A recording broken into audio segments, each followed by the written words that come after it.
Hey, what's going on, everybody? Pretty excited. Got me some good old-fashioned Kentucky swamp water. Good stuff. Also, I managed to. I'm gonna try it out, see how well it works. I got me some double-sided sticky tape because some of these suction cups on here just a little bent. They don't stick very good. So the ones that don't stick, I'm gonna put sticky tape on them, hang them in the back. You know, because those I can actually leave on. And then the ones that have a good suction thing on them, I'm gonna put in the front, because I really don't want to put sticky tape on the front windows. I don't know if that's gonna ruin my tint or not, because I know window tint goes on the inside of your windows. So I'm not too sure about that one. I do have some glass cleaner wipes, so I'm going to clean my windows before I try it and see if maybe that helps them stick a little better instead of dirty window. They're not too dirty, but they are a little dirty. So yeah, gonna try those out tonight as soon as it gets a little darker outside, or maybe here in a little bit. Right now I'm sitting in Walmart's parking lot, just kind of hanging out until it gets dark, and then I'll head to my spot for the night. I'll hang everything up in the windows and put the thing in my front window, try it out, see how well everything works. I haven't got to cleaning my car yet, so I'll probably do that tomorrow. Might give me something to do. I don't really feel like wasting the money on those cubbies. I was at Kroger a little bit ago, and I seen one in there. I know they're probably cheaper at Walmart, but the ones in there were $10.99, and it was actually pretty small, so I don't feel like wasting the money on that just yet. So I'll do that some other time. I got me some chips and got some Cajun crab dip. Love this stuff. Looks a little different than what I've seen before, but I'm sure it'll be hopefully the same. Good stuff. I missed some crab dip. Yeah, I know I shouldn't be wasting the money on it, but I'm only here in town for the weekend. And then Monday I go back to work. So tomorrow I'll pick up some more bread and some goober. Have my food for the week. Start saving some money again. But for now, kind of take a easy weekend, I guess, get some decent food in me. But yeah, so a little bit more about my childhood. I was a fairly bad kid, if you want to call it that.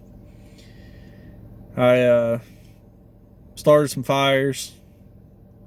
I didn't catch houses on fire or nothing like that, but I was a little pyro growing up. Of course, I got my half brother to blame. I remember a couple times when he was home, he would always sit in his windowsill, and if a ant or bug, ladybug, anything would crawl by, he had a magnifying glass. I guess he had it from school. He was always into science and NASA and stuff like that. But he would sit there and, burn them, and he burnt his name in his windowsill. It was just plain old wood. Wasn't nothing, it was old wood at that. Dry rotted, kind of.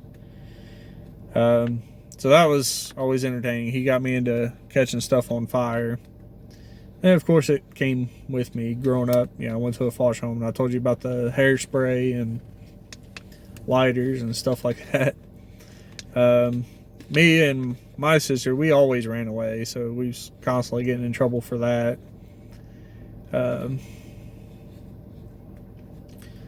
Another thing we did, so down the street from us, there was this house, and me, my sister, a couple of our friends, we would always kind of hang out down there. It was I guess they were remodeling a house, but it was kind of abandoned, and we seen the amount of work they were doing over time, and it was usually a hangout spot. And of course, we were kids. I feel bad if I did that to somebody nowadays, but I feel bad for doing it back in those days. But hey, some of it was accidents. We knocked like 3 gallons of paint over one time. That was an accident. We were horsing around and we tipped over a shelf from wrestling, and like 3 paint cans came open, fell, and it looked like new carpet. From what I can remember, I'm pretty sure it was brand new carpet. But yeah, we knocked 3 gallons of paint over on it, so I'm sure they weren't happy about that. We never did check on it, but we went back a few times, never when anybody was there. So finally, they started locking the house up before they left. They put a new door on, put new locks in, and started locking the house. So we couldn't get in.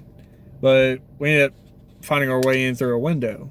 And we still hung out there, My sister's friends, they would bring cigarettes, and, we would cough and choke on cigarettes, and that wasn't very fun. I didn't like that part of it. I always tried to get out of that one. But it was like once a week we did that. I don't know why. Still to this day, I still don't smoke. I chew, but I don't smoke. But the neighbor's house. So this old guy hated us kids. We were always just running around the neighborhood, and he absolutely hated us. So, naturally, after getting yelled at so many times, we ended up getting our revenge on him. And that house that was getting remodeled, he lived next door to that. And we ended up finding some type of glue. It was in, a little jar, and it was clear. Some kind of like silicone adhesive or something.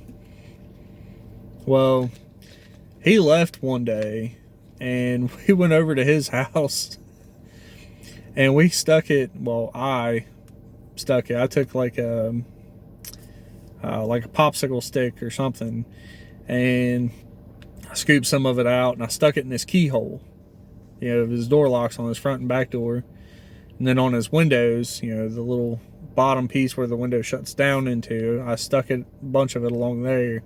Kind of glued his windows shut, and I put glue on front and back door on both the doorknob and the deadbolt. Put glue inside his keyholes. I don't remember anything after that. I don't ever remember going back down there, but I know that guy was furious at us. But we were kids and, juvenile delinquents, I guess you'd call it. We had a lot of good times, but we got into a lot of trouble. So this one time, I had this friend back in elementary school. His name was Marshall. Now this kid, he was a bit weird. And yeah, I hung out with him all the time, but in school, when he would go to the bathroom and he would go to pee in one of the urinals, he would drop his pants and his underwear down to his ankles, lift his shirt up, and pee in a urinal in school. Weirdo. But aside from that, I only seen that once. I never went to the bathroom. If I seen him in the bathroom, I'd go to another bathroom or wait till he came out. I didn't want to witness that a second time. I'm good on that. But anyway, so we were like the best of friends outside of school and through class and everything. I went over to his house one day. He lived the opposite direction down the train tracks from the school that I did.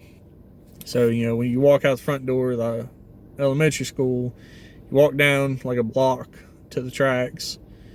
I went to the right to go to my house. He always went to the left to go to his house. Well, I came over to his house one day and we hung out, and then I went back home. A couple days later, it was like later that week, I was hanging out with my sister and we got into a fight out in front of the school, and I told him I was going to come over to his house, but he had already left. So I'm like, okay. So I told my sister I was going to go to Marshall's house. Well, as I'm going, I'm walking down the tracks, and I knew I had to take a left. He kind of went up the hill a little bit, and lived at the top of the hill, and that was his backyard or back door or whatever.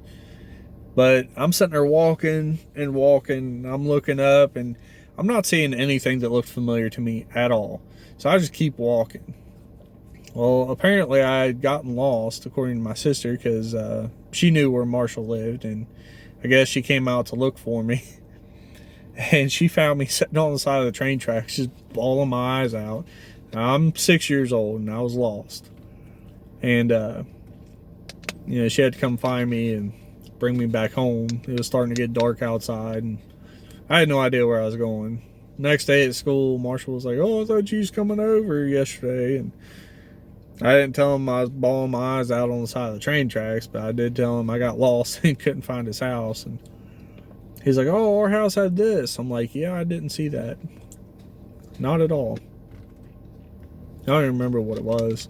It was like some sort of light up decoration or something. But yeah, quick little story. Well, stories, and you know, obviously not quick, but I tried. So I'm gonna wait till it gets dark outside and head to my sleeping spot, hang up my curtains, and probably gonna enjoy a movie or something, watch some YouTube. So I don't know if you guys can see this or not, but I'm a Dragon Ball Z fan. I love my Dragon Ball Z. I downloaded, well, on YouTube, they got the YouTube movies. So I bought the Battle of the Gods.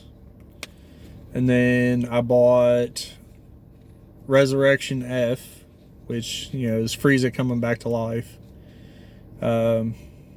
And one of my buddies, he's been telling me that I need to watch Broly. So the other day I broke down and I finally got Broly on there. And I'm going to tell you, I mean, for one, I was shocked. And for two, I was kind of let down. You know, he made it seem like the greatest Dragon Ball Z out. I was pretty disappointed because, you know, it's taken 9 seasons of Dragon Ball Z to, you know, and a couple movies to get Goku up to Super Saiyan God. And this Broly dude, he doesn't even transform. And he's still whooping on Goku. What the hell? Not okay with me. Especially since he ain't even got his tail. You know, shocking. Anyway, I'm into Dragon Ball Z. Another thing about me, I guess. But alright, guys. I'm going to cut this one off and sit here and do what I said. Wait till it gets dark and head to my spot. See you guys on the next one.